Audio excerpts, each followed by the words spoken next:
Hello everyone, welcome to my new vlog. তো দিনটা ছিল 16ই জুলাই, দিদির ডেলিভারির ঠিক আগের দিন। তো সেই দিনই হলো মা এসেছিল। যেহেতু মায়ের আগে আসা সম্ভব ছিল না, তো তাই জন্য একদিন আগে এসেছিল, আর আমি অনেক দিন আগেই এসেছি।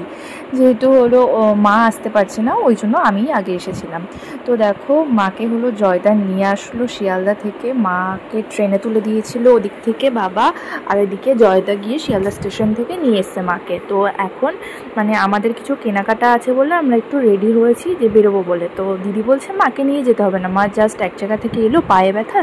তো আমি মাকে জোর করে নিয়ে গেলাম, যে মা একা একা কী করবে, বোরিং ফিল করবে, তার থেকে যাচ্ছি হেঁটে তো আর যাবো না, যাবো গাড়িতে। তো তার জন্যই মাকে আবার নিয়ে গেলাম। তো দিদি অনেকবার বারণ করছিল যে নিয়ে যাস না, নিয়ে যাস না, মা হলো সিঁড়িতে উঠতে পারবে না। তো আমি বললাম পারবে পারবে, একটুখানি হাঁটলে কিছু হবে না, অসুবিধা হবে না। তো তারপরে দেখো আমরা কিন্তু বেরিয়ে যাচ্ছিলাম, আর এদিকে দেখো দিদি বেরিয়ে গেটের কাছে দাঁড়িয়ে আছে, আর আমি কিন্তু জুতোটা পরে নিচ্ছিলাম। আর এদিকে ঘরে কিন্তু জয়দা আছে। তো জয়দা আমাদেরকে বললো মানে 4 জন একসাথে লিফটে যাওয়া যাবে না, যাওয়া যাবে কিন্তু মা আছে বলে, তাই জয়দা বললো তোমরা 3 জন আগে হলো নিচে নেমে যাও, আমি হলো আসছি, ঘরে গেটটা দিয়ে যাচ্ছি নিচে। তো আমরা হলো দেখো এদিকে 3 জনা মিলে নিচে চলে আসলাম। তারপরে কিন্তু জয়দা হলো চলে আসলো, দিয়ে দেখো গাড়িটাকে বের করে নিল।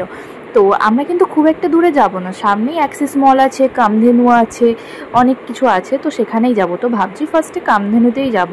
তো ওটা একদমই কাছে, মানে একটুখানি মানে সামনে গেলেই।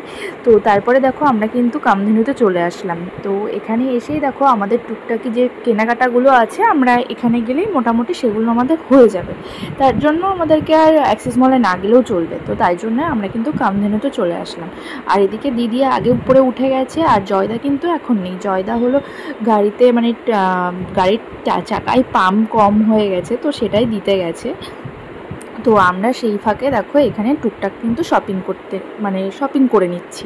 তো এখানে এসে তো জানোই, শপিং মলে আসা মানে যে কোনো জিনিস মানে এত রকমের জিনিস থাকে, তো কোনটা ছেড়ে কোনটা নেবো এরকম একটা ব্যাপার হয়। তো এটা ওটা দেখছি যে কোনটা নেব, নতুন নতুন কিছু যদি ভালো লাগে তো সেটাও নেব। তো অনেক কিছু ওখানে দেখছিলাম, আর এখানে ছিল না শ্যাম্পু ছিল, তো বাচ্চাদেরও অনেক কিছু ছিল, তো সেগুলোই দেখছিলাম। তো নিতে তো হবে, তো তার জন্য আগে থেকেই দেখছিলাম। তো আর বেসিক্যালি সেদিন গেছিলাম দিদির কিছু জিনিস নেওয়ার জন্য।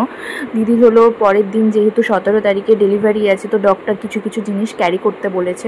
জানোই তো মানে নার্সিংহোমে গেলে কিছু কিছু জিনিস পেশেন্টকে ক্যারি করতে হয়, তো সেগুলোই আমাদের নেওয়ার জন্য আমরা এখানে এসেছিলাম। তো মাও দেখো, মাও ভাবছে দেখি আমিও কোনটা নিই, তো মাও এটা ওটা তুলছে, বাট আমরা তো ওগুলো নিই না, মা সেটা বুঝতে পারছে না। তো যাই হোক, তো দিদি এদিকে দেখো এই জনসন্স বেবির এই ব্যাচটা নিয়ে নিচ্ছিল। তো এটা না দিদি বড়টা চাইছিল এর থেকেও, তো বড়টা না মানে নেই এখানে, তো এই সাইজটাই আছে, তো ওটাই ও নিয়ে নিল। আর এদিকে দেখো আমরা কিছু কমফোর্ট দেখছিলাম নতুন নতুন কিছু। তো দিদি আবার দেখো এটাকে গুগলে সার্চ করে দেখছে, যে হলো এটার মানে রিভিউটা দেখছে, মানে কীরকম কী কাজ হয়, তো গুগলে সেটাই দেখছে। তো আমি বললাম ছাড়, এখন সময় নেই, এখন অত নিতে হবে না, পরে তুই নিয়ে যাস, পরে ভালো করে দেখে। তো তারপরে দেখো আমাদেরকে মানে দিদি যাবে যেহেতু, তাই নতুন দুটো ব্রাশ নিতে হবে। তো এখান থেকে ব্রাশটাই দেখছিলাম। এবার দেখো ব্রাশ চুজ করতে গিয়ে মানে ব্রাশ যে কতক্ষণ ধরে চুজ করলাম তার ঠিক নেই। তো মানে আমার তো লাগবে না, দিদির লাগবে, তো দিদি এটা নিচ্ছে না ওটা নেবে, কোনটা নেবে বুঝতেই পারছি না। আমি বলছি ব্রাশই তো ভাই, একটা ভালোটা নিয়ে নে না। তো ও নিচ্ছে না, তা আমি দেখে দিচ্ছি, সেটাতেও ওর পোষাচ্ছে না। তারপরে দেখো ওর মতো খুঁজছে, আর আমি এদিকে দেখো ডালের বড়ি আছে, তো সেগুলোই হলো দেখছিলাম। মা বলছে কি এই ডালের বড়িগুলো ভালো হয় না, যেগুলো বাড়িতে হাতে বানানো হয়, তো সেই ডালের বড়িগুলোই বেসিক্যালি ভালো হয়, আর কেনা বড়িগুলো একদম ভালো হয় না। তো আমি আবার রেখে দিলাম। আর এইদিকে দেখো একটা ম্যাগি নিয়ে নিচ্ছিলাম, যেহেতু আমি ম্যাগি খেতে ভালোবাসি। তো দিদিরা কিন্তু ম্যাগিটা খুব একটা খায় না, ওরা অ্যাভয়েড করে, ওরা এমনি পাস্তা চাউমিন এগুলো খায়, কিন্তু ম্যাগিটা খুব একটা খায় না। তো আমি আসলেই ও আমার জন্যই নেয় ম্যাগিটা বেসিক্যালি। তো একটা ম্যাগি নিয়ে নিল, আর ওরা যেহেতু থাকবে না কালকের থেকে মানে পরের দিন থেকে, তো তার জন্য আমার শর্টকাটে কিছু রান্না করতে ভালোই হয়, তো তার জন্যই ম্যাগিটা নেওয়া। আর কিছু কর্ন স্যুপ নিয়ে নিলাম। আর এখানে দেখো কত রকমের বিস্কুট, এই ছোটোবেলা থেকে এত রকমের বিস্কুট খেয়েছি, তো আর এগুলোর প্রতি কোনো ইন্টারেস্ট নেই। যেহেতু আমার বাবার গ্রসারি শপ আছে, তো আমাদের মানে যখনই নতুন কোনো বিস্কুট আসুক বা যে কোনো নতুন কিছু আসুক না কেন, সেটাই আমাদের সঙ্গে সঙ্গে খাওয়া হয়ে যায় বা দেখাও হয়ে যায়, তাই ইন্টারেস্ট থাকে না। তো এদিকে মিলিয়ে মিলিয়ে দেখছিলাম যে সব জিনিস নিয়েছে কিনা। আর এখন বিস্কুটের মধ্যে আমার লিটল হার্ট বিস্কুটটা সবথেকে বেশি ভালো লাগে। আর মায়ের পায়ে ব্যথা বলে তো ওনারা একটা জায়গা দিয়েছে বসার জন্য, তো মা ওখানে বসে আছে। আর এদিকে আমি আর দিদি, মানে মা জিজ্ঞাসা করছিল যে হলো তোদের সব কিছু নেওয়া হয়েছে? আমি বললাম হ্যাঁ, মাকে দেখাচ্ছিলাম যে হ্যাঁ যেগুলো যেগুলো নেওয়ার তো নেওয়া হয়ে গেছে।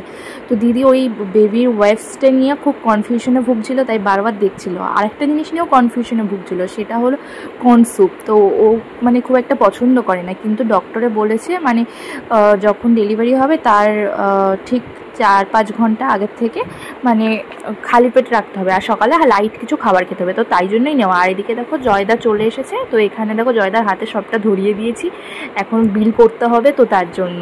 তো এদিকে দেখো দিদি আর জয়দা দাঁড়িয়ে আছে, আর ওখানে একটা সামনে বিল হচ্ছে বলে তো তাই জন্য ওরা দাঁড়িয়ে আছে। আর আমিও এদিকে সাইডে দাঁড়িয়েছিলাম, আর মা এই পাশে দাঁড়িয়েছিল।